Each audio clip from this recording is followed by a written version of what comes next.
Hey guys, Kev here, and I want to do a sort of overview video about the production Gungnir from Renegade Provisions Co, aka Renegade EDC, aka Chris. So, I got the production version in. You guys saw me review the prototype, or you may have seen me review it if you were watching the channel back then in the summer last year. Definitely some awesome changes to this. But mostly the same awesomeness that it was then. It is a gigantic freaking knife. I do have a Hoback Summit on the way as a loaner from White Mountain Knives, and I will for damn sure be doing a comparison. But first, I want to talk about the awesomeness of this pre-order and what you got for pre-ordering this knife. So, it was not cheap. This knife was made by Riot as an OEM out of China. You guys know Riot. Their quality is absolutely outstanding, and it really comes down to how far you want to push them. They can make sort of CNC custom level stuff, as I call it, like hard to explain what I'm trying to say, but stuff like the Holt Haptic and things like that are, to me, they're custom productions. Like, they're not custom handmade knives, but they're of, I don't even know what I'm trying to say, but basically they're fucking awesome, okay? And designers like Liang Ma, okay, and Brian Nadeau are the two guys that I can think of that push Riot to the absolute limit of their capabilities.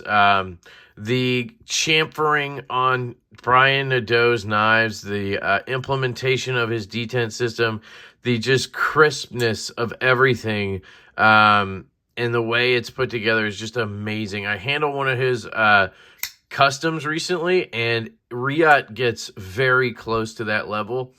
Almost better, in my opinion, because it's machine made a little bit more probably than what Brian does. And that's a personal thing. I'm more of a CNC guy than a custom guy. And I'm sure he does a lot of work that way. But anyway, and then Liang Ma, you can see the same thing in terms of the chamfering, the way this monoblock construction is seated together, like the details, guys. The small details is what these two guys absolutely kill when it comes to Riot. And you pay for it, right? This knife was actually pretty reasonable in terms of Liang Ma.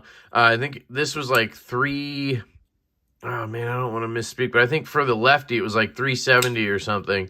But they were going for like, I think it was like $369 mostly for lefty or righty with carbon fiber, $309 with G10. So more reasonable than most Liang Ma's, like my Cuff version 2 here. This has some mod work done to it, but you can see the design, just the finish work on it. This was, I believe, $450 new.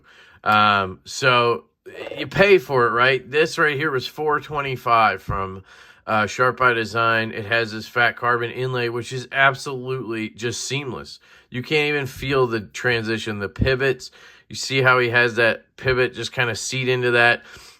His detent system, it's just excellently constructed. This was $425, right? So you're paying for that, right? Now, the Gungnir here was also $425 on pre-order. I don't know what it'll be if you buy it direct. There is a drop coming up. I don't know if this video will drop before then, but maybe they'll be available when this video drops. I'll try to organize or schedule it properly or whatever. But you have to realize this is an absolute behemoth. So part of the price is going to be the size. I mean, it's just an absolute chunk of M390, chunks of titanium, right? And micarta. It's not just a simple inlay or something. This is a 3 1/4 inch blade. This is a 4 1/4 inch blade. You just don't see it a lot, you know? One of the biggest knives I have is the Shadow Ranger with like a 4-inch blade. Okay?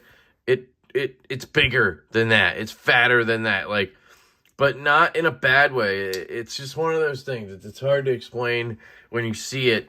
But in real life, it's just so much more manageable, the thinness of it. But anyway, what I'm getting at is he did a great job pushing Riyadh, I think. If you just feel this knife, if you feel the chamfered edges, if you feel the transition, this right here just baffles me still to this day.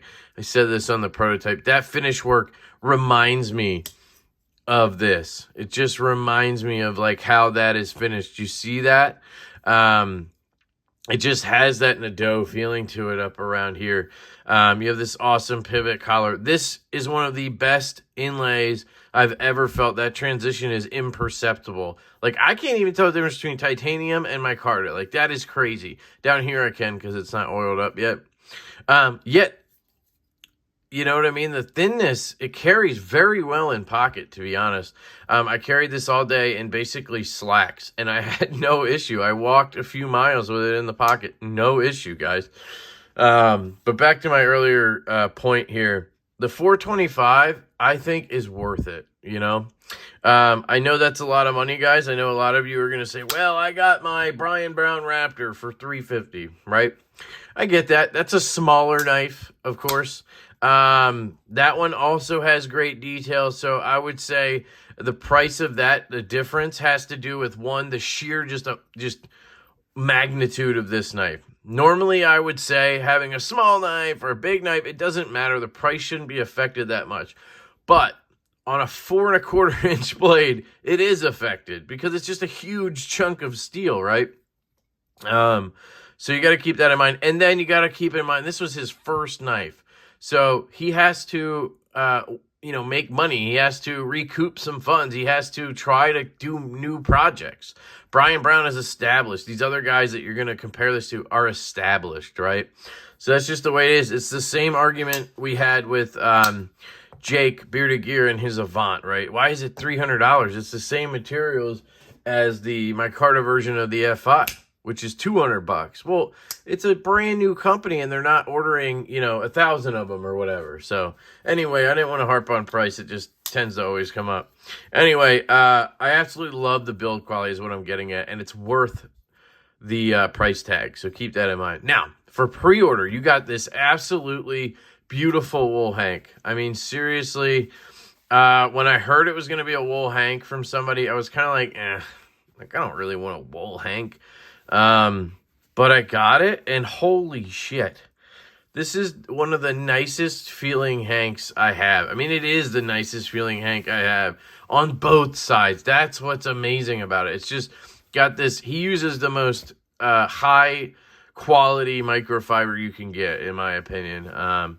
So Renegade just kills it with his hank. This is a $25 hank, easy, probably $30.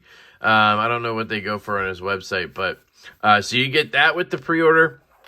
All knives will ship with this case. Now, this sticker was inside the box, okay? I just felt like it needed to have branding for Chris and Renegade. I wanted to put his mark on the box. So I put the sticker on here. You don't have to do that. It would have been cool if it had the little kind of bubble thing that some of them do, but I'm sure that's really expensive. You open this up. It's a waterproof sort of Nalpac type deal, or Pelican case. Sorry, that fell off because I pulled it off. The knife comes in this styrofoam thingy-majig. You get some food, and then you get a COA. So this is number 131 of 300. M390 satin, black micarta, titanium hardware, and then it's signed by Chris. And then another thing you got with pre-order is an extra set of hardware. So I just messaged him and asked, and he said the hank and the hardware is what you got for pre-ordering. So the case, all of that stuff will come with the knife normally. I'm sure you'll get a sticker or whatever. But the hank and this extra hardware is something you got for pre-ordering. And I really, really appreciate that. That's something that Colin and I, with our knives at Devo Knives, we plan on trying to give a set of hardware with our knives because I just feel like it works for both sides. The customer gets extra hardware, and we as a business get peace of mind that if you strip a screw or mess the pivot up or whatever, you have a set to just replace it. You don't have to reach out. It helps with warranty issues. So it helps both sides, right? So it seems like the extra cost to throw in some hardware is worth it. So anytime we can do that, we will do that. Doesn't mean it's guaranteed or anything. Just, you know, a thought we want to do. And I love that Chris did that. And I like that he did it for the pre-order. You know, it's kind of nice knowing that I got that and some people didn't because they didn't pre-order, which is fine. You still get the knife, right? So this is what you got. I think that's really cool. Again, the case is included no matter what. So here's the knife. And if you watch my prototype review, you'll see the differences. There was no pivot collar on the original. It did not have a captive pivot. It was, I believe, tooled on both sides, and it was free spinning like Riot likes to do. This is captive, and you can see the tooling is only on this side. I love this pivot collar. It really kind of just puts a little extra onto the handle. You'll see the fuller on the prototype was not cut out. This is cut out. It was supposed to be cut out the whole time, but it was just a miscommunication between Chris and Riot on the prototype, which is why you do prototypes, right? Thank God. It works absolutely perfectly. The detent was dialed up a little bit from the prototype. I remember saying I wish the detent was just a little bit stronger because on the reverse flick, it was pretty much perfect, but on the flipper, you could fail it if you tried. You didn't like just lazily fail it. You know, you didn't just fail it, but like you can't fail it now. And it's not like flying out and locking up every time, but like you got enough juice that it will lock up, which is good. It's a great balance between the reverse flick and the flipper. It's honestly perfect in my opinion. I don't know if there were any other changes. I think there might have been a slight adjustment to the bolster here. It might have been brought down a little bit. I can't recall. And I think there was a change to the 3D milled clip. There is an option if you pick one of these up that there is a 3D milled clip version. That's the one I reviewed, prototype. So you can also get wire clip or that, which is pretty cool. And I think he might have adjusted the clip a little bit. It is not a reversible wire clip, and I still don't quite understand that. I believe what he told me was the feedback he got from people was that it was going to, you know, ruin the show side aesthetics. And man, I just hate that.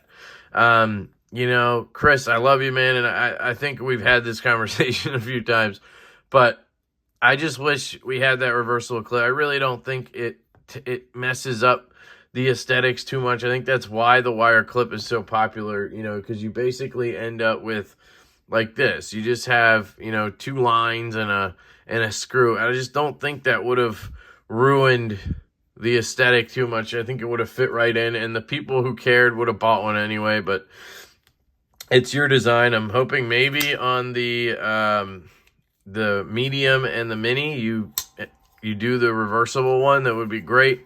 Sorry if you hear that monitor. My kid is trying to get down to sleep.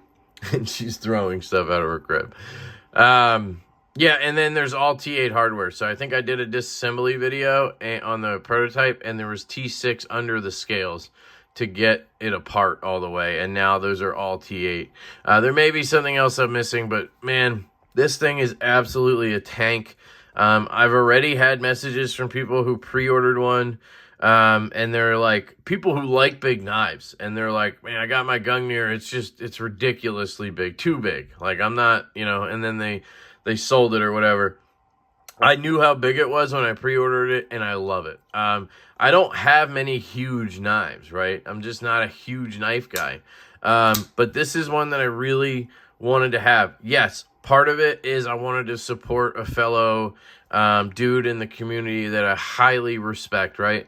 I wanted to support Chris. But on the same page there, or whatever you want to call it, I really like this design. If you guys look at my knife design with Colin, the Devo Stout that we're coming out with, it's got similar vibes to this. Obviously, it's a shorter knife. It's not as tall. It's obviously not as big, but it's got similar vibes. You know, sheep's foot, bolster lock with pretty neutral ergonomics, right?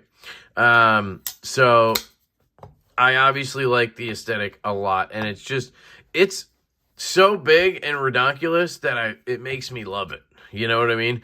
And it actually is such a good knife and a carry.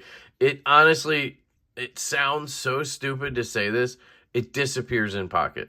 I carry this in my back left pocket. and it literally disappears. It is thin, guys. Like, here is the Ferrum Forge Stinger, right? I think I just sold this, but you can see here, it's not like uber thick. Like, the Stinger is a thin-ass knife. Let me get something a little bit more. Let's see. The Field Duty EDC from Leon Ma. Look at that. I mean, it is barely thicker than the Field Duty EDC. I bet if I grabbed the calipers that we all know and love, my calipers, I bet you it's around, we're in millimeters, I bet it's around 0.52. Let's see. Oh, 0.6? No. Wow. Wait, what is it there? So down there it's 0.6. Back here it's 0.55. No, okay. I thought something was weird there. So it's 0.50 here. 0.6 down there because it's contoured, I guess. So again, it's thicker than maybe your average knife, but it's not like some, you know, behemoth thickness like some knives this size.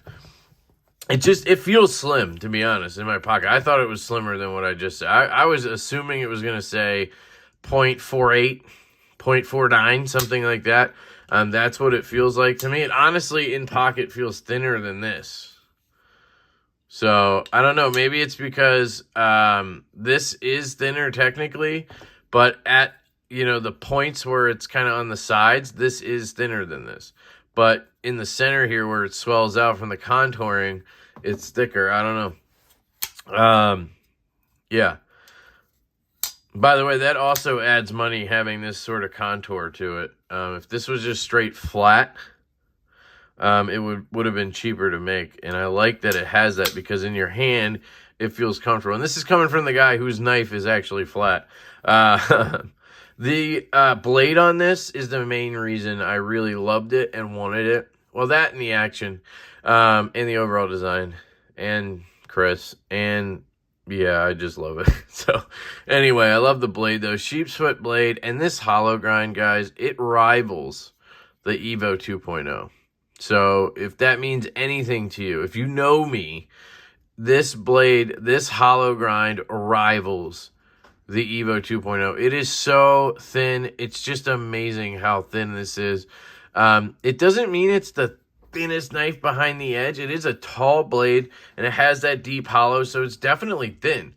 But it's not like the thinnest knife ever, but it doesn't need to be, right? It cuts so well with this hollow grind. You have so much blade. I mean, 4 inches of cutting edge, 4 1/4 total. You get this little choil. I mean, it's basically a choil. I do still wish he had just extended this a little bit and made it a full choil or somehow back this. I don't know, but like it will work most likely for me because I don't have big sausage fingers. Like if you compare this choil to the F5, I bet you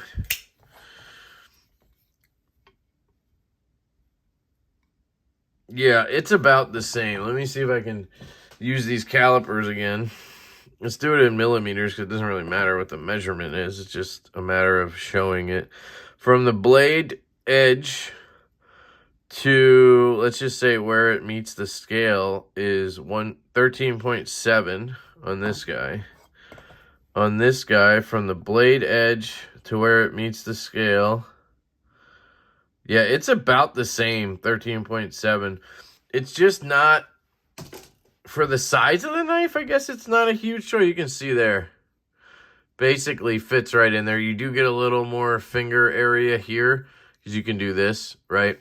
Whereas on this, you're in that flipper, but you just kind of pull back on this flipper. You can see I have some room there, even with this Band-Aid. So it does work as a choil, I think, for most people, unless you have sausagey fingers.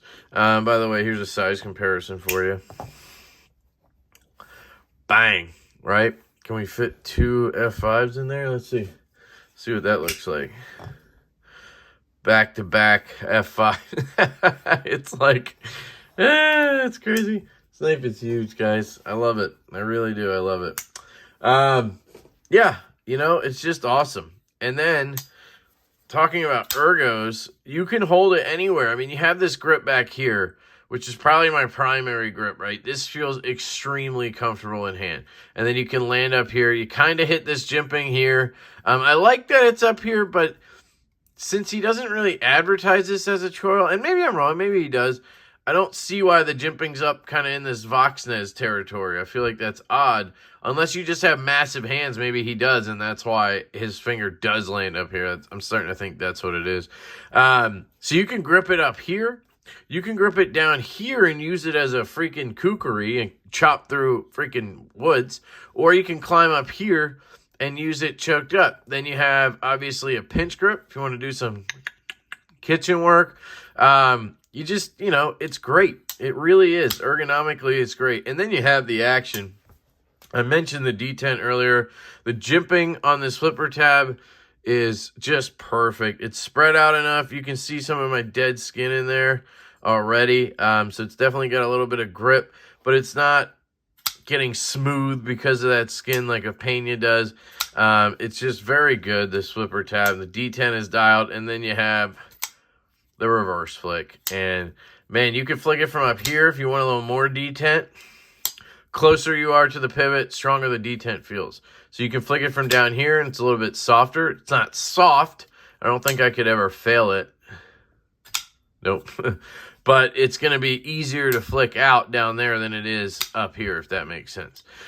You can try to thumb flick it like that. I do believe you need to give it a little bit of something, because when you come out, it's just not, because of the shape of the full, it's made for a reverse flick in my opinion. So if you're going to do that, it's better to just do it down here and give it a little, you know what I mean? Works great. That's what I was saying I do. There you go. And then right-handed. I love, one of the things I immediately loved about this design is the bolster lock. I'm a huge bolster lock fan as a lefty. It means that when you're reverse flicking, you don't have to worry about the lock bar. You can put your thumb where you want. It's important because you have issues like the Ferrum Forge Stinger I showed earlier, where I can't flick this. Okay, I could there because I lifted my finger up. But, like, normally you can't flick this with any pressure on that lock bar. If I kind of, like, ease up on it. See if I can. Yeah, I don't know how I got it. So, right-handed, no issues. But left-handed, it's a pain. And then also for a righty, doing the thumb flick can be hard because you're on that lock bar and you're locking it up. Whereas with this, you don't have that issue. You can just flick it. So, bolster locks are good for everybody, in my opinion. So, I'm very happy he does bolster locks. And then on the close, this is the stock bearings. I've just been letting it break in. They look like 1/4-inch bearings, or probably 6mm. It drops shut. It's just gotten better. I added a little KPL heavy earlier today, and now it's basically a guillotine, right? The detent breaks real early. Like, I'm on the detent right there. But I don't think there's a ramp. I don't think so. It doesn't need one because you get right past it. You're never getting caught. I mean, if you did that, you might get caught on it. But I don't know anybody that puts their thumb this high. I'm already past it there. Now, one thing I want to say in terms of critiques is obviously the size, guys. Not everybody's going to like this. I personally am not into knives this size. There's just something about Gungnir that makes me like want it. Whether that's bias because I know Chris a little bit, or I respect Chris, or whatever, fine, right? Maybe I'm a little close to the situation, but I normally don't like knives this size, but I do really like this one. So, but keep that in mind, obviously. Another thing I wanted to say in terms of how cool, the cool factor of this knife, right? Because that's a key thing here. Cool factor. You're a badass if you have one of these. You just are. You're an absolute beast if you have one of these. You can feel like a badass carrying around a Gungnir. Now, cool factor. Speaking of that, how many knives do you know where people don't even say the? Right? This is the Mini Tempest. This is the Field Duty EDC. This is the Malibu. This is the Farron Forge Stinger. The Stinger, right? The Roxy 3. The list goes on. This is just Gungnir. This is just Gungnir. It's not the Gungnir. I don't know. You can go back and watch this. I don't know if I said the Gungnir at all. But I was thinking earlier, I just call it Gungnir. Anybody I talk to, we just say, you get Gungnir? You get a Gungnir? Or how's your Gungnir? You know what I mean? Like, I love Gungnir. Like, it's just, you don't say the. That's how badass this knife is. Cool factor, right? Cool factor is huge with knives, guys. As much as the use your shit crowd wants to go and talk shit because we don't use our knives enough and we don't do this and we don't chop horses. We don't cut horses, yo. That's my running joke, the horses thing. I could cut horses with this. For damn sure I could cut horses with this, right? And I probably will do some shit with this because I can, because it's a fucking behemoth. But as much as that's a whole thing, cool factor is a huge thing in the knife community. Having knives, certain knives, it's just because of cool factor. You know what I mean? We buy knives, a lot of us, to fidget with, play with. Yes, we use them when we need to, and we want to use them. But we're not all of us work in a factory or work in a machine shop or something where we need to use a knife all the time. So obviously we like to have excuses, but that doesn't mean we're not going to buy knives. So fidget factor is important to some people. And cool factor, I think it's important to everybody, right? Yeah. People who use their knives constantly at work, they probably have a beater knife that they don't care about. And maybe they don't care about how it looks or the cool factor. But they probably have a backup or a knife they carry on the weekend. And that's got the cool factor, right? And Gungnir just knocks cool factor out of the park. That's the simplest way for me to put this. I'm not saying you can't put this to work because it's been proven with the prototype. You could put this bitch to work. Go ask Chris. The guy has done a lot of shit with this knife. He made this knife because he's a home inspector and he couldn't find a knife that could keep up with him, basically. So he made one. Which is just fucking cool. That's badass. Cool factor. Anyway, Gungnir's a beast. Gungnir is badass. And Gungnir is here, baby. There's a drop on Saturday, whatever it is, next week, March 5th or something. Don't hold me to that. But yeah, it's this Saturday is the 26th, so it's the following one, whatever that is. So hold on. Sunday would be the 26th, 27th would be Monday, 28th would be Tuesday, the 1st would be Wednesday, 2nd would be Thursday, 3rd. Yeah, so I think it would be 4th. Yeah, I think it would be the 4th of March. So hopefully I have this video out by then. Anyway, keep your eyes out if you want one. If not, whatever. You know, let me know what you think, guys. Does this have cool factor? Is this badass? Do you want one? I get it if the price is just a little high for you. Makes perfect sense. It's an expensive knife, but it's worth it. So I think 30 minutes rambling about Gungnir is enough, right? I've had the prototype. This is the production version. I don't need to do a full series of videos on it. I know I love it. I know it's big, badass, but slim and pocketable. Great weight. Just, it's fucking good, guys. It's fucking good. Oh. There we go. Yeah. Love you guys. Hope you have an absolutely fantastic day. Keep killing it, Chris. Peace.